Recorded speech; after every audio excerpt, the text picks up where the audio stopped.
제가 결혼을 앞두고 있는데 이참에 좀 약간 독립을 완전히 좀 하고 싶다. 독립해야지. 신혼집부터 이제 구할 때 엄마가 부동산 가가지고 갑자기 집을 알아보고 같은 아파트에 사는 걸로 하자. 이번에 인테리어 뭐 결정할 때도 이건 좀 아니지 않냐? 이건 좀 이런 식으로 약간 얘기를 해서 엄마가? 돈 있잖아요. 니네가 약간 못할 것 같으니까 니네 둘이 돈 합쳐가지고 얼마인지 엄마한테 알려주라. 제가 하는 게 모든 게 다 그냥 불안하고 만족스럽지 못하고 그냥 제가 애기 같은가 봐요. 에? 야, 어머님이. 결혼을 이제 앞두고 내가 이게 약간 가인 보호를 받고 올 때 이 생각을 했는데 그때 벗어나야겠다 이 생각도 약간 들긴 했었어요. 아하. 저는 너무 아기로 보는 엄마 김애연입니다. 네. 저는 애기 취급당하는 37살 송민아라고 합니다. 아유, 네. 근데 보통 이 순간에는 부부, 곧 예비 커플끼리 싸웠다고 주로 오지. 엄마랑, 친정엄마랑 같이 오는 게 이게 쉽지는 않거든요. 그러니까. 맞아, 맞아. 그다음에 뭐 신혼집 구할 때도 저희가 먼저 뭐 엄마 여기 여기 살고 싶어 이러면 니네 대출이 얼마인지 아냐. 여기를 니네가 굳이 멀리 떨어져 살 필요가 있냐. 그래서 그것도 이제 엄마가 신혼집도 갑자기 상의 없이 가가지고 구해 오셨더라고요. 진짜? 진짜로. 엄마가 계약을 그냥 가서 단독으로 하신 거예요? 계약은 이제 같이 가서 했는데 네네. 그냥 집을 아예 그냥 엄마가 위치를 다 정해놓고 여기로 살아라 해가지고 그냥 가서 계약을 한 거예요. 예비 신랑한테도 안 물어보고? 예.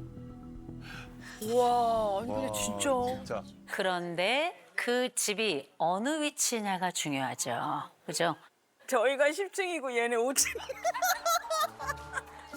아. 야, 뭔가 이렇게 같이, 통제를 많이 받긴 하다. 좀 늦게 들어오면 예비사 전화해가지고 언제 들어오냐고.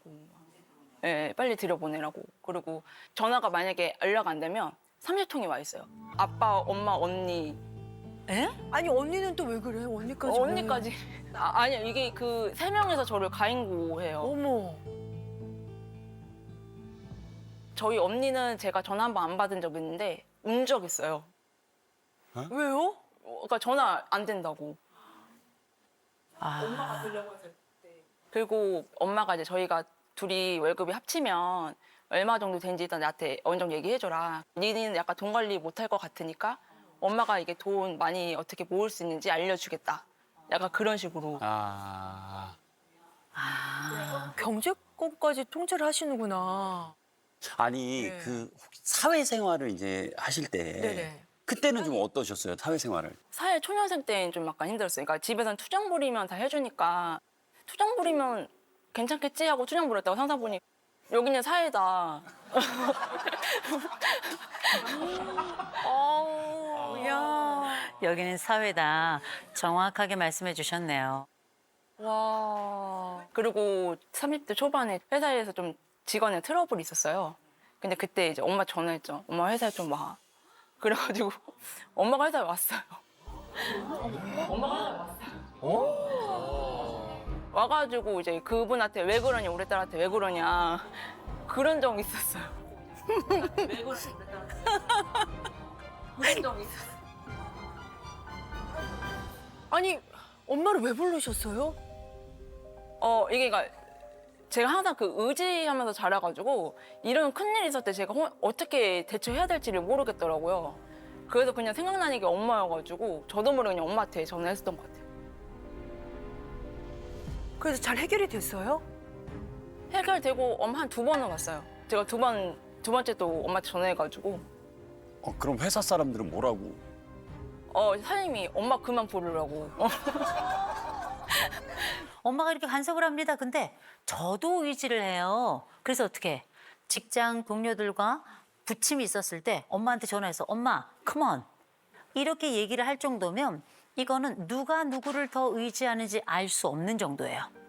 굉장히 이 밀착의 정도가 아주 강하기 때문에 이거는 우리 딸의 문제이기도 하고 동시에 예비 신랑하고 아주 굉장히 중요한 결정을 해야 되는 문제예요. 이건 쉬운 문제가 아닙니다.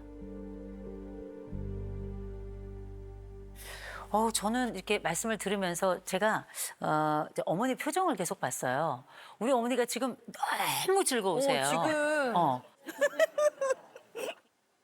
우리 어머니하고도 밀착 상담 들어갈 텐데 첫째, 이 주제는 웃을 주제가 아니라는 거.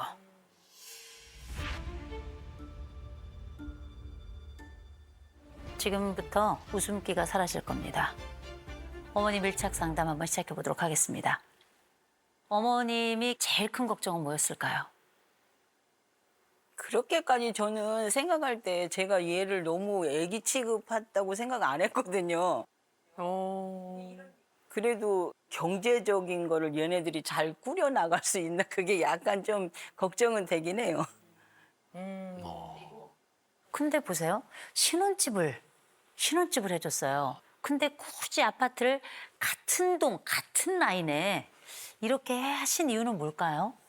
저희가 이렇게 가진 것 없이 생활을 이제 둘이서 이게 결혼을 했기 때문에 공장에서 같이 남편하고 저하고 일을 하면서 공장 한쪽에다가 저 박스를 이렇게 놓고서 거기다 아기를 놓고서 저희가 길렀거든요, 얘를. 어머나. 막내를. 네. 그랬기 때문에 얘가 항상 우리가 얘한테 미안한 감정이 되게 많아요. 그래서도 더 얘를 가용보호하는 것 같아요. 지금도 눈물이. 아유, 얼마나 힘드셨으면. 우리가 겪었던 그 가난을 너는 겪지 않아야 될 것이다. 그러니 우리가 무슨 일이 있어도 이 아이를 가장 그래도 안전하게 그 자리, 박스가 아니라 집에 살게끔 하자. 이렇게 결정을 하신 거네요. 예. 제가 문장 완성 검사를 했는데 저는 너무나 놀라운 이야기를 봤어요. 뭘까? 어떤 이야기를 봤냐면 따님이 본인의 성장에 대해서 구두 공장에서 부모님이 일하셨을 때 박스에서 잔 거. 기억하셔? 기억해? 완전 애기는 아니고 유치원 때 이제 부모님이 일하면 이제 엄마 나 졸려 이러면 그럼 박스 위에서 자 이래가지고 그때 한 그 박스에서 잘 때 서럽고 고통스러우셨어요? 아니 그냥 부모님 옆에 있어가지고 좋았어요. 예. 그쵸. 그냥 오히려 그 약간 좁은 박스에 자는 게 너무 재밌지 않았어요? 예, 재밌었어요. 그쵸. 예. 그런데 생생한 어린 시절의 기억이 바로 이거거든요. 이건 본인이 기억한 게 아닐 겁니다. 엄마가 알려준 기억이죠. 사실이긴 하나 그 장면이 어떤 것이고 그 상황이 무엇이었고 이 자세한 건 어머니가 이 아픈 가슴에 남아있는 사진 같은 그 안타까운 기억을 딸에게 남겨준 걸 겁니다. 근데 실제 이 딸은 그렇게 고통스럽지 않았어요. 왜냐하면 기억이 없고 오히려 엄마 아빠 옆에 있어서 너무 좋았거든요. 중요한 건 그 박스가 지금도 여전하다는 거예요. 지금은 딸이 그 박스 속에 큰 상태로 들어가 있는 거예요. 온몸을 구부린 상태로. 그러니까 가다드시는 것 같아. 이 집은 조만간 찢어져야 돼요. 문제는 딸의 분리가 더 어려울 겁니다. 엄마, 아버지, 언니 다 없으면 어떡하죠? 못 살 것 같아요. 못 살 것 같아요. 너무나 빨리 답이 나오죠? 다 살아요. 인간은 다 살아요. 제가 가장 우려되는 건 엄마, 아빠, 언니가 아니에요. 본인이지. 지금 우리 따님의 이 문장 완성 검사는 말입니다. 엄마 가족, 엄마 가족, 엄마 가족, 엄마 가족으로 빼곡해요.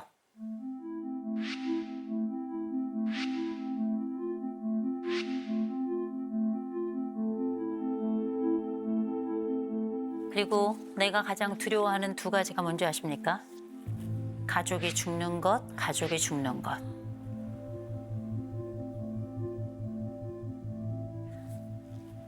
남편은 어디 있어요? 남편 어디 있어요?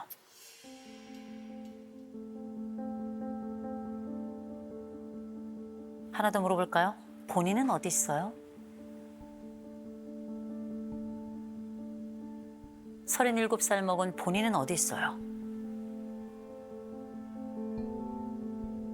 이 가족 없으면 못 살 것 같다는 얘기가 그렇게 툭 튀어나와요. 이제는 이 엄마의 딸로 살면 안 돼요. 그 아버지의 딸이 아니고요. 그 언니의 동생이 아니고요. 이게 가족이에요. 이 두 사람이. 이 두 사람이 가족인 거예요. 자국 추구가 95점이에요. 마치 어린아이처럼. 불안은 100점입니다. 불안이 진짜? 혼자서 뭘 할 수가 없어요. 건강한 이 성인이 불안이 100점이라는 게 말이 됩니까? 더군다나 너무나 중요한 내 인생의 파트너를 만난 바로 이 지점에 이때야말로 불안이 낮아져야 될 때죠.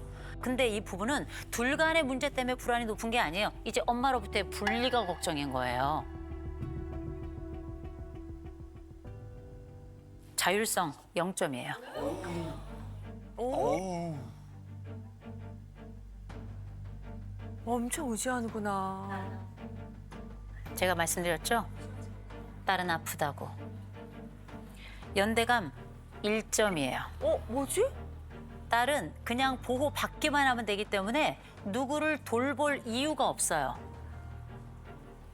그리고 자율성하고 연대감 합친 걸 우리 이거 성숙도로 보는데 딸의 성숙도 0점입니다. 아직도 애기다.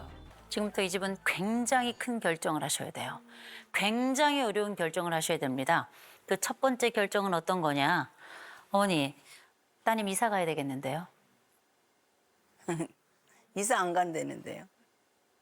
누가요? 얘네들이 제가 원래 그 집을 사주면서 이게 헌집이니까 니네 이제 돈을 어느 정도 모아서 새 집으로 가라 그랬더니 안 간대. 왜 안 가요?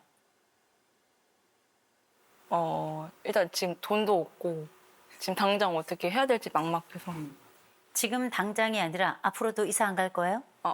앞으로는 가야. 가야 되죠? 예. 누구랑 먼저 나눴어요? 엄마하고 먼저 얘기 나누긴 했어요. 정신 차리세요. 첫째, 본인 성인이에요. 박스 안에 들어가 있던 6살짜리는 없어요. 그리고 본인 배우자가 있어요. 이 사람하고 비밀을 나눠야 되는 거예요. 어머니, 알고 계셔야 돼요. 똑똑하게 키운 딸이에요. 훌륭한 사위입니다. 그러면 믿고 가셔야 돼요. 왜 얘네를 못 믿어요? 두 사람은 이 두 사람이 만들어 가야 되는 거라 손 떼세요. 이들의 청춘, 이 두 청춘에게 손을 떼시라고요. 어머니가 떼지 않으면 아버지가 들어갈 겁니다. 아버지가 들어가지 않으면 언니가 들어가겠죠. 그래서 이거 어머니가 막아주셔야 돼요. 이건 어머니가 막아주셔야 돼요. 근데 어머니 얘기하셨죠. 아유, 그게 아니라 얘네가 안 떠난대요. 한 번도 떠나본 적이 없는 사람이라 떠날 줄 몰라서 그래요. 우리 어머니께서 얼마나 사랑이 많은 사람인지 저는 너무나 잘 알겠어요. 이 표정에서, 그리고 이 가족에 대한 이 아낌없이 주고 싶은 이 마음이 이 앞에서도 그냥 막 전달이 돼요. 근데 이 사랑이 너무 커서 이 사람의 자율성을 삼켜버렸단 말이에요. 그래서 뭐 해야 되는가? 이 딸을 좀 도와주셨으면 좋겠어요.